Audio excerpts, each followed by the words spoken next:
Greetings and welcome to another model building workshop. I am Mr. Allen. On behalf of the Community Libraries of Providence, I'm coming to you from my basement workshop here in Providence, Rhode Island. And today we're looking at the M36 B1 tank destroyer, the Jackson, or a version of the Jackson. It's an Italeri kit, been around a while. I've got the Testors boxing of this, which is probably back from the 1980s. Built this a little while ago, a few years ago, not too long ago.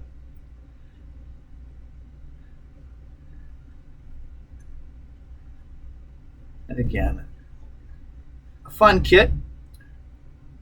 Italeri does have some challenges with them. They do tend to like a lot of small parts. But I think the end result is pretty fun. So, got the instructions right here. Let's have a look.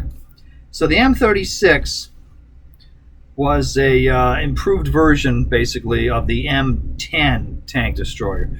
And the M10 had a 76 millimeter gun and an open turret.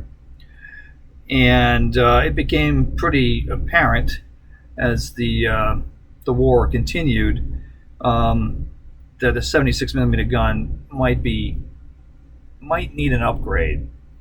So the U.S. Army was figuring, we're going to be landing in France pretty soon, and we may run into some more bigger and nastier German tanks. It might be a good idea to see if we can get something a little harder hitting.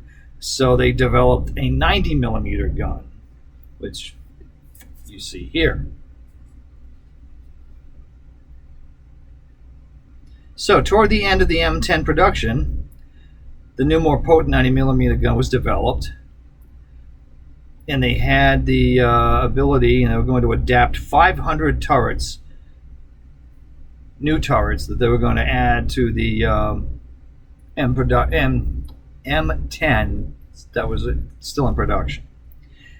But the M10 production was so close to completion that only the last 300 M10 hulls could be diverted for completion as the new Jackson M36. So the remaining 200 that they planned to build, of the 500, they had to retrofit those onto M10s that were already built. And all 500 of these were completed between April and August of 1944. However, soon after the Normandy invasion, it says here, it became really obvious that 900 more of these M36 tank destroyers were going to be needed, because they were running into Panthers and Tigers and all sorts of assault guns. Yeah. So they needed to get more of these out there. So to make up the difference, an interim design was rendered, and the 90 millimeter M36 turret and gun were grafted onto existing hulls of late production M4A3 Sherman tanks. And this modification, with its new variant, was designated the M36B1. So there's a few things that are different. Well, the hull is, for one, the M10 has a very different looking sloped, angled hull. But they also had to move the travel lock to the rear of the engine deck, and they had to move the radio into the antennas on the front of the glasses plate here, glacis. And all 187 M36B1 tank destroyers, they were produced by Grand Blanc Tank Arsenal, Fisher Tank Manufacturing Department of GMC between October and December of 1944. And because of the dire need in Europe, all of those M36B1s were in fact sent to Europe. Some of the M36s did move on to the Pacific, but this particular style, this designation, it was sent strictly to Europe. So let's have a look at the instructions here. And it's a typical Italeri Testors. If you built any of these, it's got that familiar look to you. So Testors was kind of in the American English language market here. And they had pretty extensive dialogue there, as you can see, on how to build and paint this stuff as you went along. You don't really see this now in model kits where they tell you, glue these, slip this over that. You know, it's not really narrated so much now. It's just point and glue, you know. It's all blow-up illustrations, and that's kind of it. Yes, this has the typical, you know, Sherman style vertical volute suspension system. Kind of fun that they throw in photos like this one in the midst of the assembly. I don't recall having any real problems with this kit building it, although it looks like I may have left the tow cable off. Did I? Yeah. All right. Well, there's something I got to think about. I mean, there's little things that are annoying to put together, and it's typical of these guys, the kits, is that they have so many small things going on. So trying to do the rear view mirrors and that are kind of difficult. Again, the gun barrel, and if you saw our other episode on the M24, the gun, you put the two parts together there, top and the bottom, and it's got the gun breech and everything included in there. So it's kind of hard to get a metal replacement for this because you're going to need the whole, you know, gun breech and all that because it's an open top vehicle. So you're going to have to be careful putting the two halves together, make sure you don't have any gaps.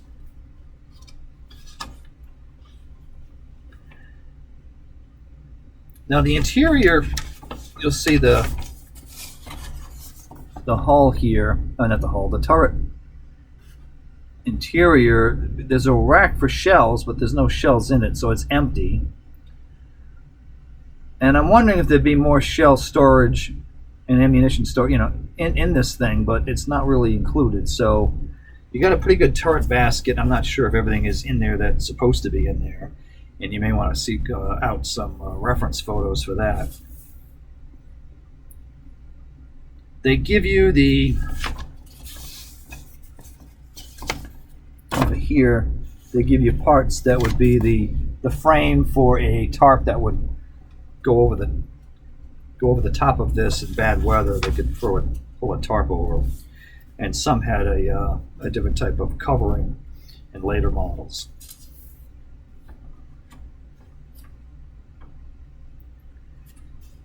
You know, it's pretty straightforward, and they give you some gear to put on there.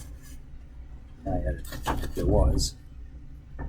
And then the decal placement is basically just a couple of stars. There's not a whole lot of markings on these. And it does explain here, as you notice, which is a real oddity for me, is to have something that doesn't have markings, because I'm a decal nut. And I decided, you know what? You know, it is true that, you know, the United States, toward the end of the war, tended to remove some of the stars in their vehicles because they were becoming giant bullseyes for the Germans to aim at. So having it without the markings is certainly realistic.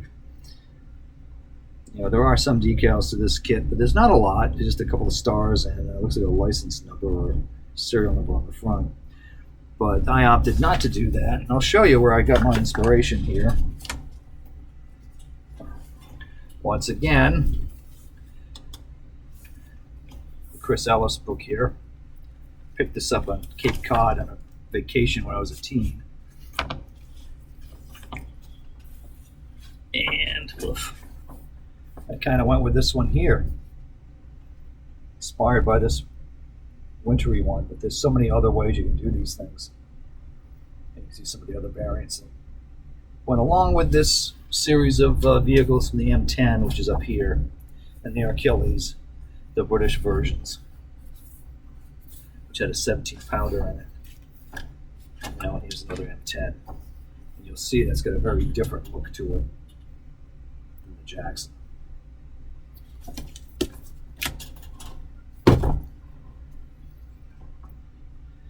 So here she is. angle it so you can see inside. There's some stuff you can see there. There's some seats. There's some detail. I kind of have a feeling that there should be more in there, but like I said, I'm not an expert on that. But that could be something that you may want to research. I mean, they've got the seats. They have the rack, and like I said, it's empty. They've got the pedals on the floor. They got a fire extinguisher. So who knows? It doesn't seem like there's a whole lot of ammunition with that. I would have thought there'd be more, but who knows? I could be wrong. So this 90mm gun had a good punch. It was really good working against the German armor. Although the flip side is it's still basically a Sherman with an open top turret, so it's one of those cases where hopefully the Americans saw the Germans before the Germans spotted the American. That's kind of how, the fastest draw in the West is the one that's going to win this. And what I did on this one, I added some AFV Club gluable vinyl tracks instead of the rubber band ones that came with the kit from Italeri. I found that they were too stiff and they just didn't want to work. And they were the standard rubber soled options, and I decided I would get the ones with the grousers on them because I wanted to do this in the winter for the Battle of the Bulge. So I got the, like I said, the gluable AFV Club ones. I did have to do some cutting and splicing to make them fit right on here, and with a little bit of touch-up of mud here and there. It tended to work out fine. So that's the M36. Thanks for watching.